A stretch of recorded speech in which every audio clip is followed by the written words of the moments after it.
My name is Kayla. I graduated from college 5 years ago. I moved out and started living on my own when I began college. That's because my father was a bit of an eccentric person. I was his first child, but he had hoped for a boy.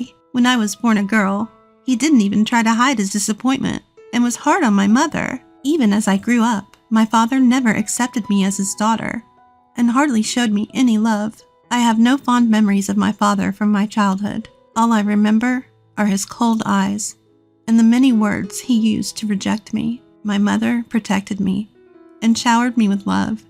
Even taking on the role of my father, I was able to endure my father's harsh treatment thanks to her. 6 years later, Emery was born. My father was disappointed again that it was a girl, but something changed, and he started to adore Emery. However, his attitude towards me remained the same. It was clear that he treated Emery and me differently. As I went through elementary, middle, and high school, I was treated by my father as if I didn't exist. On the other hand, Emery was praised by my father for even the smallest things, and he bragged about how cute she was, like a little doll. In contrast, the way he would sigh and say, "Oh, but Kayla," was quite a shock to me. My mother would comfort me, saying, "Kayla is different from Emery, but she's very cute too." But it didn't resonate with my shattered confidence. When I went to college, I decided to move out and live on my own. I loved my mother, but I had no feelings for my father, who showed no interest in me. I couldn't bear to live with him any longer. He reluctantly paid my college admission fee, but declared that he would not help with tuition or living expenses. He said that if there was any money, it would be used for Emery. I had to hustle to make ends meet through scholarships and part-time jobs. My college life was consumed by studies and work, with no room for the typical joys of youth. I had almost no connection with my family during my student days. My mother would contact me occasionally, but there was no communication from my father or Emery, and I didn't reach out to them either. When I was job hunting after graduation, the most important thing for me was the salary. I had to repay half of the scholarship I received, and I knew from my part-time work how important income was. With the recommendation from my senior professor and my hungry spirit in the interviews, I secured a job offer from my first-choice global consulting firm. My mother was thrilled as if it were her own achievement, but my father and Emery showed no reaction. I thought I was prepared for that, but it still left me feeling lonely and empty. Reaching a state of enlightenment isn't so easy, is it? I threw myself into my work once I joined the company. I think I needed a place to channel these lingering feelings of frustration. Thanks to that, I learned my job faster than any of my peers. With support from my seniors, I was able to satisfy major clients and secure ongoing contracts. I was steadily climbing the ladder of success. My income was rising in proportion to my achievements. 5 years into my career, I'd grown into a leader, trusted with multiple projects. During this successful period at work, I received a call from my father, who I hadn't heard from in years. "Your mother's had an accident and is paralyzed on one side. I want you to come home and take care of her. You're probably just loafing around, so I'll give you a task." I was shocked to hear that my mother needed care after an accident. I hadn't told my father about my job, so he had assumed that I was unemployed and useless. But more than that, I was worried about the misfortune that had befallen my mother. I didn't want to return home, but my desire to help my beloved mother was stronger. I immediately applied for remote work at my company. Fortunately, my global company was ahead of others in allowing telework, and the environment was in place. I decided not to cancel the lease on my current apartment, thinking it might be best to keep it, even though it seemed wasteful to pay rent. So, I returned to my family home, taking only what I needed. It had been about 9 years since I left home to go to college. My mother's condition was more serious than I had thought. She was paralyzed on one side and couldn't walk on her own. Luckily, her mind was unaffected, and she could speak normally, but her immobile body looked very painful. I confronted my father about why he hadn't contacted me for the several months since my mother's accident and her home care, but he was as indifferent as ever, saying, "Telling you wouldn't make her better. I called you this time because I had no choice."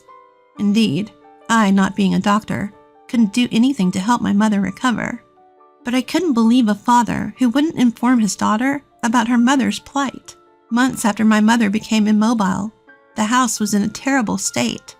Clothes were strewn everywhere, dishes were piled high in the sink, and the rooms were covered in dust and garbage. My mother's care had been completely neglected, and her back was covered in bed sores. I had no expectations of my father, but Emery was supposed to be living there too. What had Emery been doing? The answer became clear with her first words. I can't do housework, so I can't take care of Mom either. I'm relieved now that Kayla's back. Emery, spoiled as she grew up, had become a self-centered person who couldn't do anything around the house. I started by cleaning the rooms. The mess and the dirt that had accumulated over several months couldn't be fixed in a day, and I spent nearly a week on this task. It took me that long because I had to care for my mother during that time. My mother kept saying she was sorry to have me care for her, but I cheerfully and energetically attended to her, hoping she would get better. While I was engaged in housework and caregiving, neither my father nor Emery did anything to help. Far from helping, my father would complain. The food tastes awful. What are you slacking off for? You're clumsy at taking care of your mother. You have plenty of time since you're just loafing around. Do it properly. To him, it was only natural that I should do the housework and caregiving. Emery would say, Kayla, wash my clothes for me. I'm wearing them to school tomorrow. Kayla, tea please.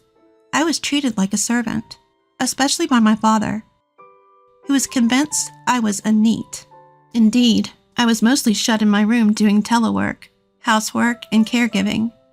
But to my father, it seemed like I was just a shut-in. Even though telework was my main work mode, I still had to go to the office regularly. When I returned home, my father would sometimes be standing at the entrance, accusing me angrily. You're just a shut-in NEET, and yet you're gallivanting around. Take care of the house properly. His angry voice echoed throughout the house. From behind him, Emery would add, you're really useless. Just going out to play? I was exhausted. Every time I left the house to go to work, I would be met with insults and sarcasm from the two of them. I had made it a habit to go to my kept apartment and relax alone, tidying up the room before returning home. I was truly glad I had kept this room. The unreasonable demands and harsh treatment from my father and Emery grew stronger day by day. You must have some savings. Even if you're a NEET, contribute money to the household. My father, who worked me so hard, was now demanding money. I'm going on a day trip with my friends, so give me some funds. Emery, who did nothing around the house, was begging me for pocket money. What was I to those people? Not a daughter, not a sister. The painful days continued. One time, Emery screamed, My ring is gone, Kayla. Do you know where it is? Of course, I didn't know anything about Emery's ring, and I had no interest in it since our tastes were different. When I told her I didn't know, she stormed into my room. I was slow to react to Emery's sudden action, and I was a beat late in following her into the room. When I arrived, I heard Emery's triumphant voice from inside. See, here's the ring. Kayla stole it, didn't she? Emery came out of the room with the ring, pointing her finger at me and shouting. There was no way that thing was in my room. I immediately realized that Emery had set a trap. It was harassment for not giving her pocket money. Emery quickly tattled to my father, who had just come home. Stealing Emery's things. You're truly pathetic. I don't remember raising a daughter who would steal. No matter how much I explained, my father wouldn't believe me. Emery added, We don't need a thief, Kayla, do we? If it weren't for your mother's care, I'd kick you out right now. Know some shame. And so I was labeled a thief. One evening at dinner, my father suddenly became furious for reasons unknown. You useless person. Can't even do housework properly. Making food like this. Still not contributing money to the house. Do you think your current work is enough? You're just a shut-in who gallivants around. I can't stand it anymore.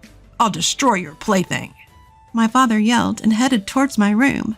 My plaything? My computer? That's my essential work tool. If it's destroyed, it would be a disaster.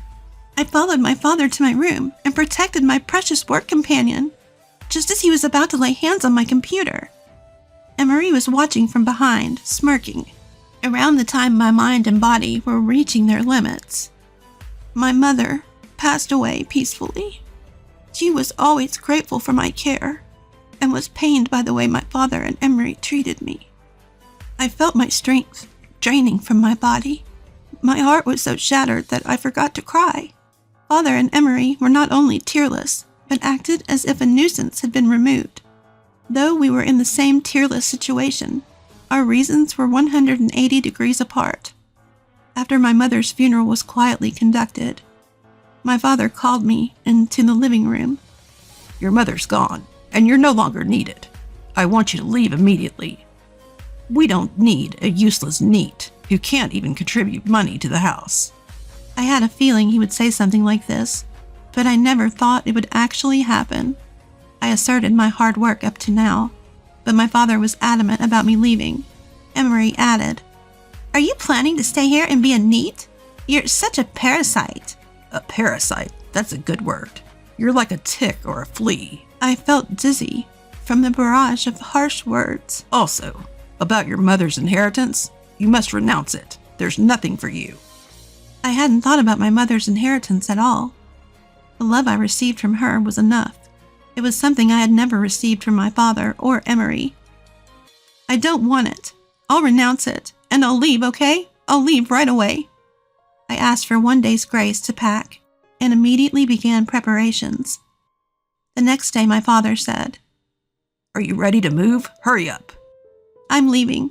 I'll have nothing to do with this house or you two anymore. Goodbye." I loaded my packed belongings into the taxi I had called. I realized anew how few possessions I had. Returning to my parents' house after 9 years and leaving again. This time, I would never return. I had spent a hollow time realizing the reality of my father and Emery, but I was satisfied that I could help my mother. I returned to my kept apartment and applied to switch from telework to regular work. However, I was glad I had kept the room. My previous daily life returned. No, I worked even harder than before. I wanted to forget everything. About 3 months later, I received a call from my father, whom I had cut ties with. I didn't want to answer, but I reluctantly picked up the phone. "Hey, what's this promissory note? It's an outrageous amount, isn't it? Are you a NEET? How much are you earning a month?" Frantic, my father began firing questions, one after another. Of course I'm not a NEET. On the contrary, thanks to my dedication to my job, I believe my income is considerably higher than others my age. And I had quite a bit of savings accumulated from working. When I first started caring for my mother, I bought various equipment and tools to make her environment a little better.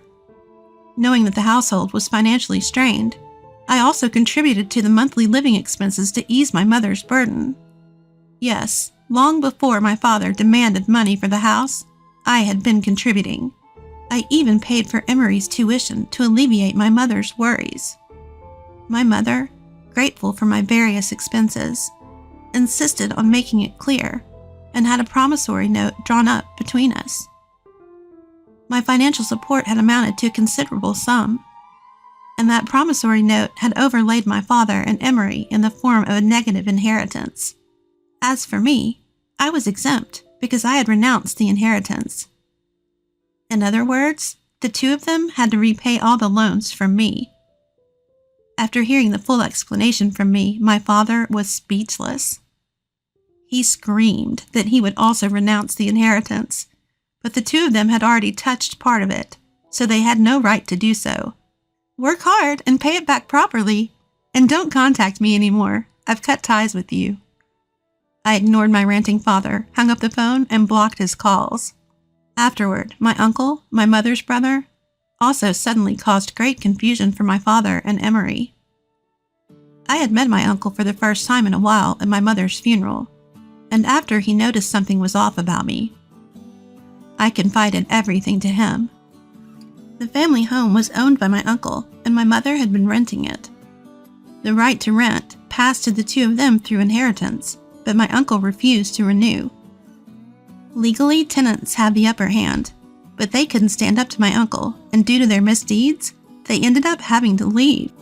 My father, who had been on the restructuring list at his company for some time, was finally selected and had to leave.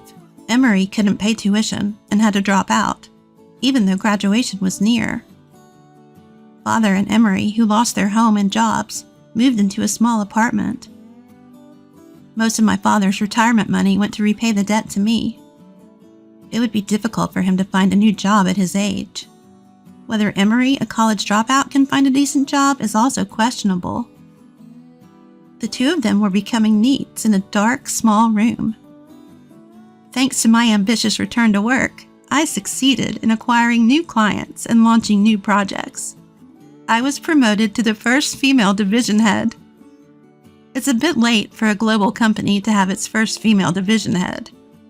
I am striving to nurture the next generation and make the company more open.